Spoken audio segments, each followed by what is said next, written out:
मैं चक्रवर्ती सम्राट प्रस्तुत आपके सामने लेकर अपना दूसरा दूरभाष हिंदू साम्राज्य से। दुनिया भर के सभी हिंदुओं को आज से प्रारंभ हो रहे देवियों के त्योहार नवरात्रों की हार्दिक शुभकामनाएं। नवरात्रों में सभी हिंदू शक्ति स्वरूप की, नारी स्वरूप की, स्त्री स्वरूप की पूजा करते हैं, जो कि बाकी दुनिया से इतर है, क्योंकि हिंदू ही एक ऐसा समुदाय है विश्व भर में जो नारी रूप की, जो शक्ति रूपा माँ दुर्गा, माँ लक्ष्मी, माँ सरस्वती, माँ काली, इनकी पूजा करता है।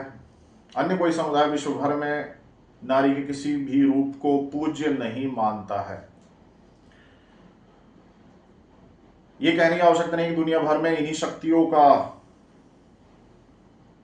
आधिपत्य है, इन्हीं का राज्य है।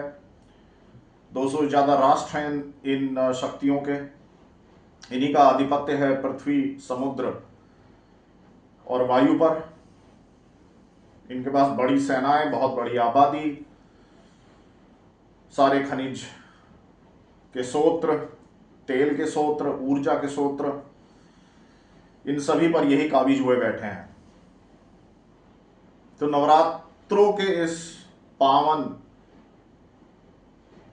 त्योहार में मैं हिंदू साम्राज्य का सम्राट होने के नाते विश्व भर के हिंदुओं की एक बहुत बड़ी समस्या पर आज कुछ कहना चाहूँगा। और वो समस्या है कि हम हिंदुओं की नारी को दुनिया भर में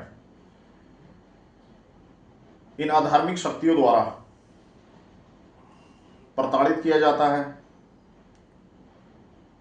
इन्हें पाकिस्तान और बांग्लादेश जैसे राष्ट्रों में, जो कि इस्लामिक राष्ट्र हैं, जो कि अधार्मिक राष्ट्र हैं, इन्हें अगवा कर लिया जाता है, इन्हें विवाह मंडप से उठा लिया जाता है, इन्हें अगवा करके दासी बना दिया जाता है, भोग दासी बना देते हैं अधर्मी। केवल यही नहीं,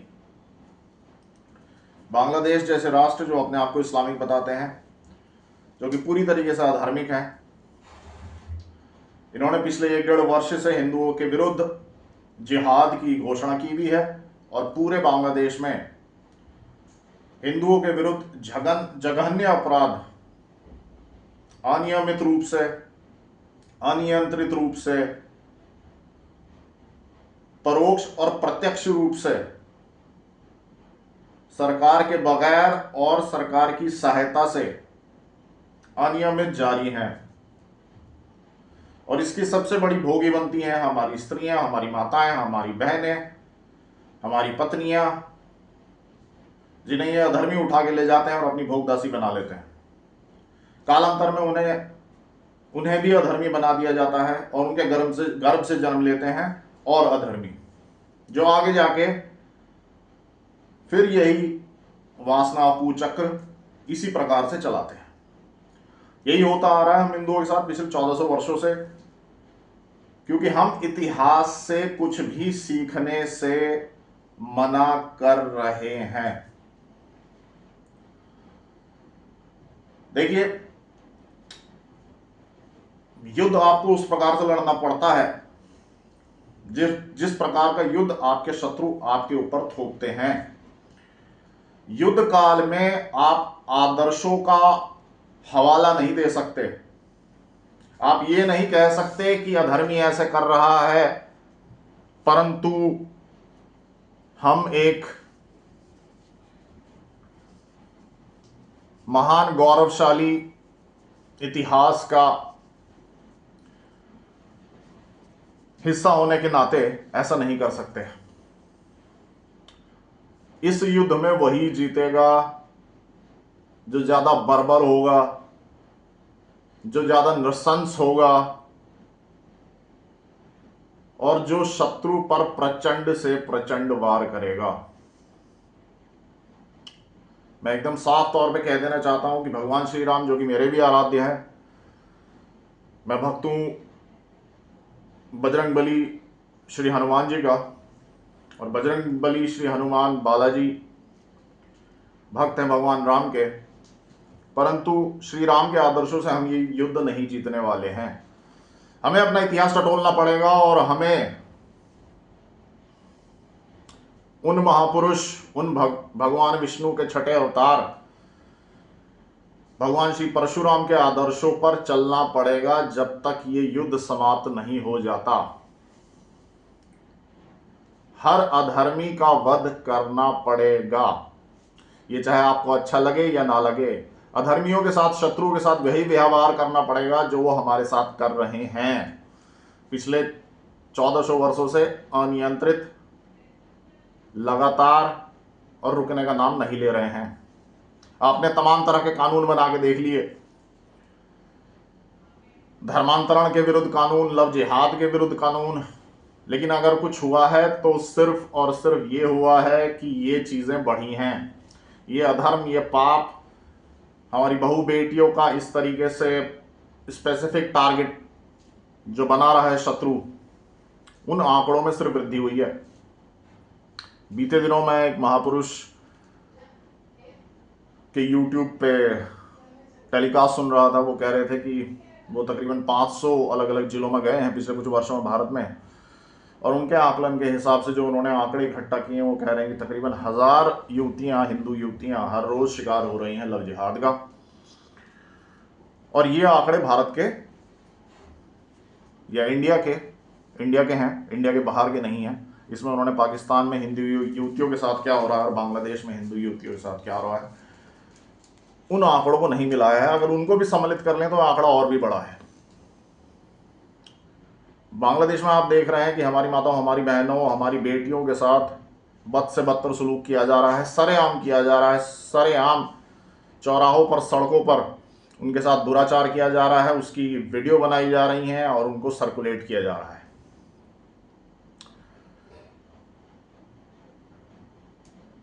अब आप कहोगे कि इंडियन आर्मी को वहां जाना चाहिए, इंडिया के जो सशस्त्र बल हैं उनको कोई एक्शन लेना चाहिए, तो आप और हम सभी अच्छे से जानते हैं कि ऐसा नहीं होने वाला है। क्योंकि इंडियन स्टेट एग्जैक्टली एक धर्मपरायण स्टेट नहीं है, अभी तो एक सोशलिस्ट सेक्युलर डेमोक्रेसी है, जिसने फैसला कर लिया है कि इंडिया के बाहर अगर कोई हिंदू सताया जा रहा है, इंडिया के अंदर अगर कोई हिंदू सताया जा रहा है, पाकिस्तान में कोई हिंदू सताया जा रहा है, तो उन्हें उस चीज से कोई मतलब नहीं है। सताया जा रहा है तो सताया जाए। अगर कोई बेटी उठाई जा रही है विवाह मंडप पे से तो उठाई जाए।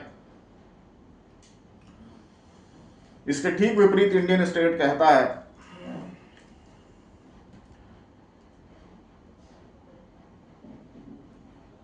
वसुदेव कुटुंबकम।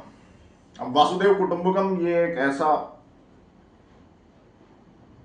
कहानी है एक उपनिषद में कि जिसको अगर आप पढ़ेंगे, शास्त्रों में जाएंगे, उपनिषद में जाएंगे जहां पे इसका जिक्र है, तो इसमें एक भेड़िया कहता है अपने शिकार से, जिसको वो शिकार करना चाहता है, शायद बकरी या खरगोश या मेमना, कुछ भी हो, मुझे एग्जैक्टली याद नहीं है, परंतु उन दोनों का कॉन्वर्सेशन कुछ इस तरीके से है कि भेड़िया कहता है अपने शिकार से कि डर मत, ये पूरा विश्व एक कुटुंब है, वसुदेव कुटुंबकम, और मैं तुझे क्षति नहीं पहुंचाऊंगा। इस पर इस वार्तालाप को सुन रहा डाल पर बैठा एक पक्षी मेमने को, खरगोश को समझाते हुए कहता है कि ये भेड़िया, ये लोमड़ी,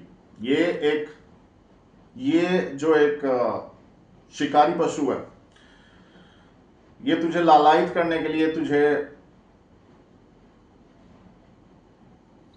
निशस्त्र करने के लिए वासुदेव कुटुंबकम का हवाला दे रहा है, और तू सतर्क रहना। तो वासुदेव कुटुंबकम एक ऐसा कॉन्सेप्ट है जिसमें एक शिकारी जो है, एक शिकार से कहता है कि तू निश्चिंत रह, मैं तेरा शिकार नहीं करूंगा, क्योंकि संपूर्ण विश्व एक कुटुंब है। अगर आप इतिहास को उठा के देखें तो 100 वर्ष पहले हमारे एक अधर्मी नेता ने हमें एक नारा दे के पागल बनाया था, और वो नारा था अहिंसा परमो धर्मा। और चूंकि हम इतिहास के उस दौर से कुछ आत्मसात नहीं कर पाए कि हमारा किस तरीके से पागल बनाया गया, किस तरीके से लाखों हिंदुओं की बलि चढ़ाई गई, लाखों हिंदू बहु बेटियों की अस्मत लूटी गई, लाखों हिंदुओं की बोटी बोटी कर दिया गया, उनके घर उनसे छीन लिए गए, उनके गहने जेवर, उनकी सारी संपत्ति, उनके घोड़े गाड़ी, उनके पशु मवेशी, उनकी फसलें, उनकी ज़मीनें उनसे छीन ली गई, उन्हें बेघर कर दिया गया, उन्हें बाध्य किया गया कि वो कहीं दशकों तक भटके भटके मारे मारे दुनिया भर में फिरें। उसी फॉर्मूले को हमारा आज का जो राजनीतिक नेतृत्व है, उसी फॉर्मूले को फिर से आजमा रहा है, एक नया शिगुफा लेके आ गया है जिसका नाम है वसुदेव कुटुंबकम। और हम फिर से बावलों की तरह उसी पथ पर फिर से चल दिए हैं, और फिर से हमारी इसी प्रकार से बलि चढ़ाई जाएगी। तो हिंदुओं, मैं तुम्हें सतर्क कर रहा हूं उस पक्षी की तरह डाल पे बैठकर कि वासुदेव कुटुंबकम ये कोई सौहार्द का नारा नहीं है, ये तुम्हें किसी उज्जवल भविष्य की ओर लेके नहीं जाएगा, अपितु ये तुम्हारी बलि चढ़वा देगा, जैसे अहिंसा परमो धर्मा ने चढ़वाई थी। अहिंसा परमो धर्मा ने, मुझे बताने की आवश्यकता नहीं, आप विद्वान हैं, भारत के भूखंड के 1/3 हिस्से को,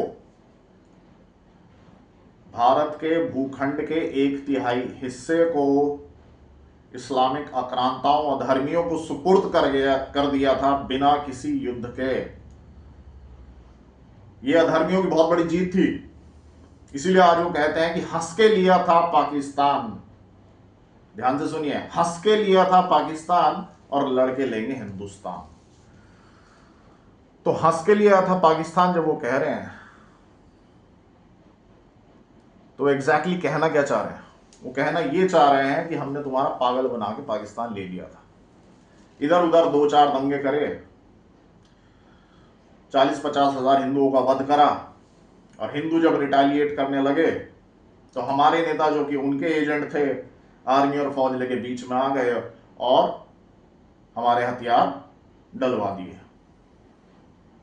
हमसे कहा कि शांति के नाते अब शस्त्रों का त्याग करो, और हमने बावलों की तरह शस्त्रों का त्याग कर दिया, क्योंकि हम एक शिगुफा फॉलो कर रहे थे जो कि था अहिंसा परमो धर्मा।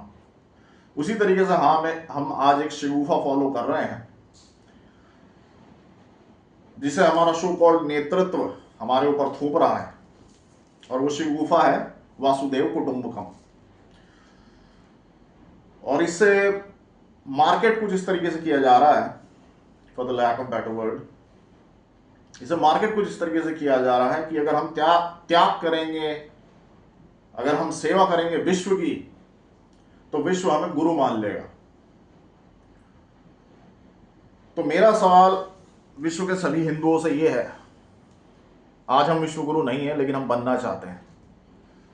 लेकिन याद कीजिए उस दौर को जब हम गुरु थे, विश्व गुरु थे, जब हमें विश्व अपना गुरु मानता था, तब विश्व ने हमारे साथ क्या सलूक किया, कैसा आचरण किया।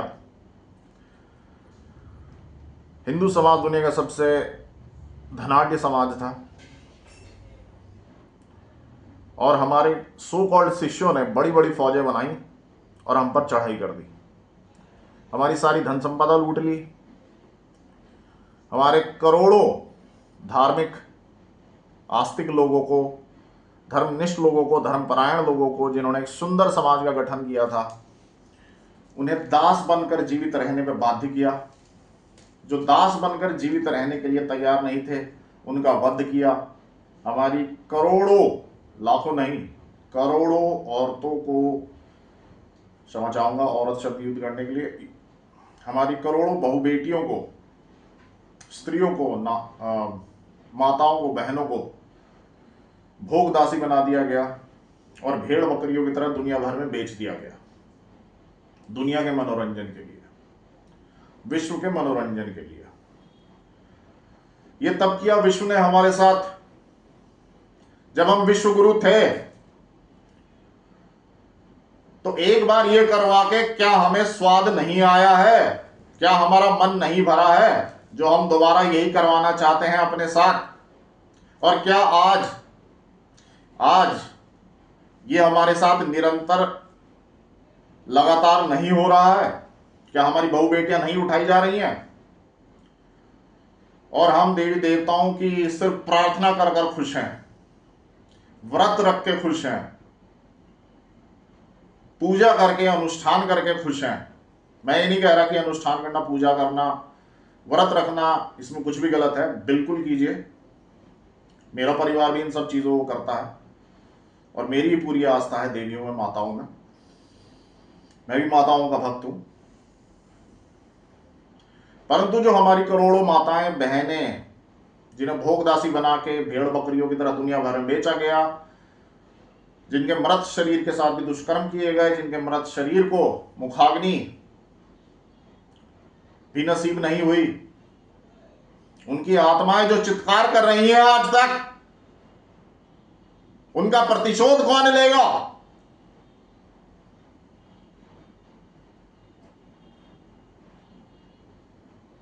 प्रतिशोध से ही प्रारब्ध की प्राप्ति होगी। जब तक हम अपने पूर्वजों पर हुए अत्याचारों का प्रतिशोध नहीं ले लेते, तब तक हम कभी भी एक समाज के तौर पे अपने प्रारब्ध को प्राप्त नहीं कर सकते।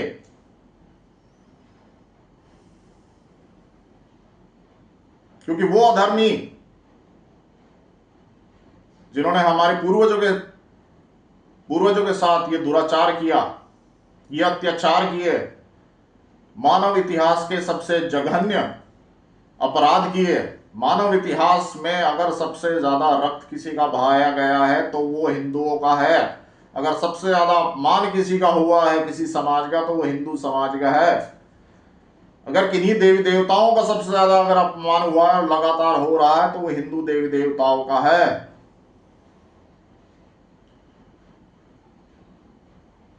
बहुत सारे इतिहासकारों ने अनेक आंकड़े दिए हैं। एक इतिहासकार कहते हैं कि 1000 जब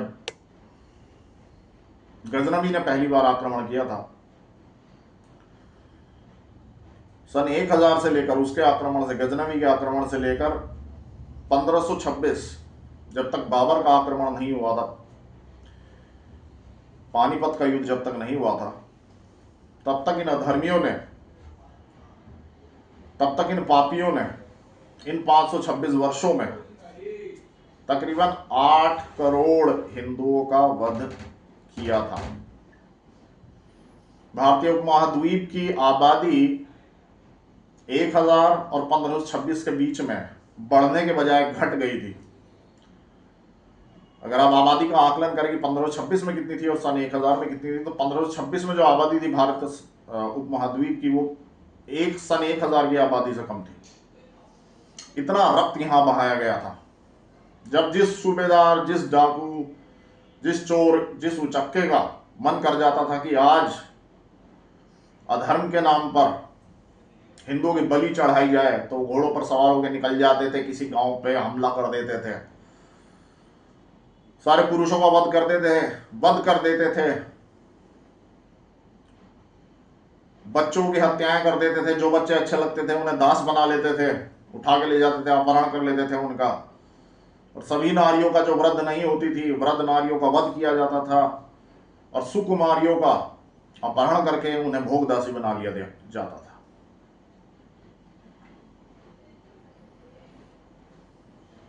और इस विषय पर गंभीर चर्चा करने के बजाय हिंदुओं का नेतृत्व, बड़े बड़े धर्म के ज्ञाता इस अधर्म को, इस पाप को एक दूसरा धर्म बताते हैं। मैं साफ कर देना चाहता हूं, साफ शब्दों में कह देना चाहता हूं कि हिंदू साम्राज्य सिर्फ और सिर्फ हिंदू धर्म को धर्म मानता है। हिंदू धर्म के अलावा जितने भी थियोलॉजीज, फिलॉसफीज, रिलीजन्स एग्जिस्ट करते हैं, वो सब अधर्म हैं। और शास्त्र कहते हैं, धर्म ग्रंथ कहते हैं कि जब तक पृथ्वी पर अधर्म है, आप अधर्म के विरुद्ध युद्ध करें। आपको जो भी हवन, यज्ञ, धर्मोचित जो भी कार्य करने हैं, वो अधर्म को मिटाने के बाद करें। क्योंकि जब तक अधर्म जीवित है, तब तक अनुष्ठानों का, तब तक प्रार्थनाओं का, तब तक भक्ति का कोई औचित्य नहीं। क्योंकि अधर्मी, जिस समय आप धर्म अनुष्ठान कर रहे हैं, व्रत कर रहे हैं, यज्ञ कर रहे हैं, तप कर रहे हैं, समाधि में बैठे हैं, मेडिटेशन कर रहे हैं, तब वो अधर्मी बैठ के आपके देवी देवताओं को गाली बक रहा है।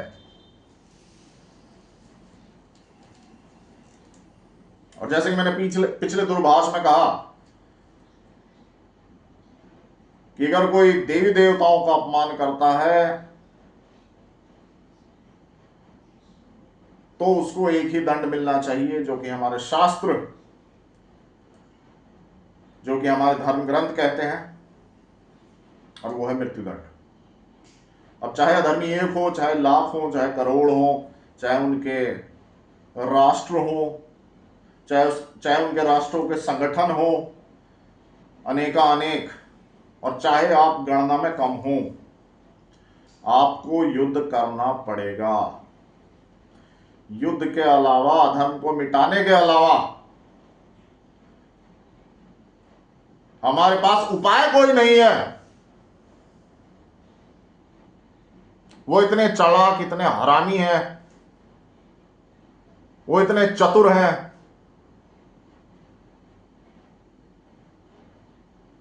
और हमारे धर्म के ठेकेदारों को ये लगता है कि हम चालाकी में उनसे जीत सकते हैं। साफ साफ शब्दों में बता देना चाहता हूं कि चालाकी में, कमीनेपन में, हरामीपन में हम उनसे कभी नहीं जीत सकते। हम उनसे जीत सकते हैं सिर्फ और सिर्फ आमने सामने के युद्ध में, जैसे कि हमारे पूर्वज जीतते आए हैं। और उसी कारण आज हम धार्मिक हिंदू हैं, अन्यथा ना होते। अगर हमारे पूर्वज भी आप लोगों की तरह बैठकर यही गणित लगा रहे होते कि कौन सा कानून लाया जाए, कौन सी किताब लिखी जाए, किस पन्ने पर कलम से स्याही को कितनी खूबसूरत तरीके से बिखेरा जाए कि अधर्मियों को दया आ जाए हम पर, हमारी दशा पर, हमारे इतिहास पर, हम पर हुए जुल्मों को पढ़कर उनका हृदय पिघल जाए, उनका मन परिवर्तित हो जाए, कभी नहीं होने वाला। क्योंकि उन्हें ना सिर्फ गर्व है बल्कि घमंड है उन्हें उन सभी किंवदंतियों पर जिसमें उनके पूर्वजों ने हम धार्मिक हिंदुओं के ऊपर अनेक अत्याचार किए, नए नए प्रकार के अत्याचार किए, विभत्स अत्याचार किए, हमारी संस्कृति को पूरी तरीके से मिटाने की कोशिश की, हमारे रीति रिवाजों को पूरी तरीके से मिटाने की कोशिश की, परंतु ऐसा हो न सका।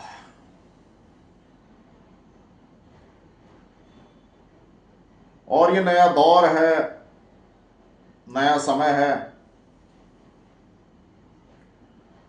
और इसमें युद्ध की नई नीतियां हैं।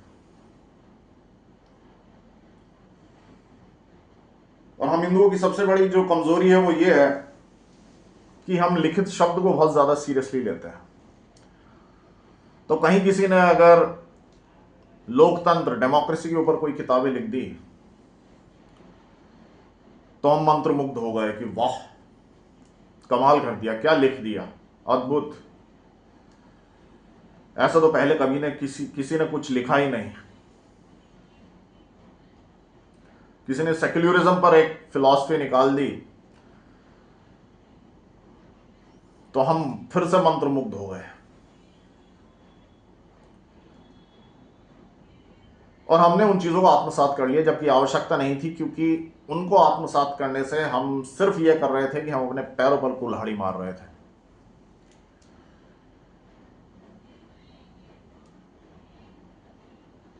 और इन चीजों का नुकसान किस तरीके से हुआ है, हमारे समाज ने कैसे भुगता है, इन इंपोर्टेड आइडियोलॉजीज को, ये मुझे कहने की आवश्यकता नहीं है।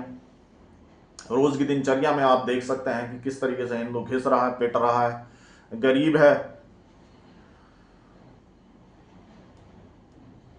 स्टेट ऑफ इंडिया में, स्टेट ऑफ बांग्लादेश में और इस्लामिक स्टेट ऑफ पाकिस्तान में अगर सबसे गरीब कोई कम्युनिटी है तो वो हिंदुओं की ही है।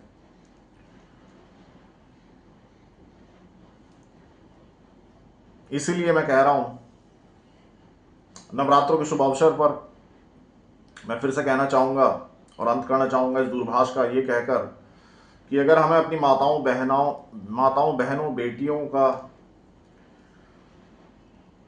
अगर हमें सत्कार चाहिए, अगर हमें सम्मान चाहिए, अगर हमें अपनी देवियों की पूजा निर्वरत रूप से, जैसा कि हम ऐतिहासिक रूप से कई हजार वर्षों से करते आए हैं, अगर हमें ये स्वतंत्रता चाहिए कि हम आने वाले भविष्य में भी ऐसा कर पाएं जैसे कि हमारे पूर्वज करते आए हैं, तो उसके लिए हमें युद्ध लड़ना पड़ेगा। मैं बता रहा हूं, आगे आने वाले 9 दिनों में इस्लामिक रिपब्लिक ऑफ बांग्लादेश में, शरिया compliant socialist democratic secular India में और इस्लामिक रिपब्लिक ऑफ पाकिस्तान में हिंदू बहु बेटियों के विरुद्ध, हिंदू बहु माताओं बहनों के विरुद्ध अत्याचार होंगे ही होंगे। क्राइम नहीं होंगे, क्योंकि इन तीनों स्टेट्स में हिंदू बहु बेटियों के विरुद्ध की गई हिंसा, शारीरिक, मानसिक या इमोशनल, कहीं से कहीं तक भी क्राइम नहीं है। अधर्मियों को खुली छूट है, वो ऐसा कर सकते हैं। इसमें पुलिस तंत्र, राजनीतिक तंत्र पूरी तरीके से अधर्मियों के साथ है। बीएसएफ का किस्सा सुनाना चाहूंगा। एक कमांडेंट के पास 22 करोड़ की धनराशि प्राप्त हुई। पता चला कि वो 2000 रुपए लेके एक अधर्मी को बॉर्डर पार कराता है, बांग्लादेश से इस तरफ लाता है। न्यूज में सुनी बात बता रहा हूं। एक और वाकया, बीएसएफ आपको बता देगा कि बीएसएफ किसकी तरफ है, अधर्मियों की तरफ, कि आपकी बहु बेटियों की रक्षा की तरफ। और वो ये है कि एक हिंदू बेटी मुस्लिम आक्रांताओं से बचकर भागी आ रही थी, दौड़ी आ रही थी, शायद 12-13 वर्ष उसकी आयु रही हो, और क्योंकि वो भारत के बॉर्डर के नज़दीक आ गई, ये समझकर इस भूल में कि भारतीय सुरक्षा बल और भारत के हिंदू उसकी रक्षा करें, क्योंकि वो भी एक हिंदू है, उस पर हमला हो ही इसलिए रहा था क्योंकि वो एक हिंदू थी। उसको बीएसएफ के एक जवान ने गोली मार दी, सीधे वध कर दिया उसका। और इस बात की कोई गारंटी नहीं कि अधर्मियों ने उस मृत शरीर के साथ दुष्कर्म ना किया हो, कोई गारंटी नहीं। तो आप देख सकते हैं कि जो हमारी सशस्त्र बल हैं, जो स्टेट ऑफ इंडिया के सशस्त्र बल हैं, वो किस तरीके से अधर्मियों की सेवा कर रहे हैं। How they are adding and abetting the cause of the अधर्मीज। तो इसलिए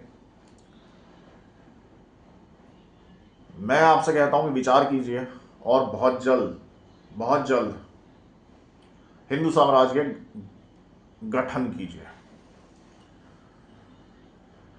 हिंदू माताओं बहनों बेटियों पर हो रहे इस अत्याचार का मैं ना तो कठोर शब्दों में विरोध करता हूं, ना ही घोर निंदा करता हूं, ना ही घनघोर निंदा करता हूं। मैं चक्रवर्ती सम्राट, विश्व के समस्त हिंदुओं का अगवा होने के नाते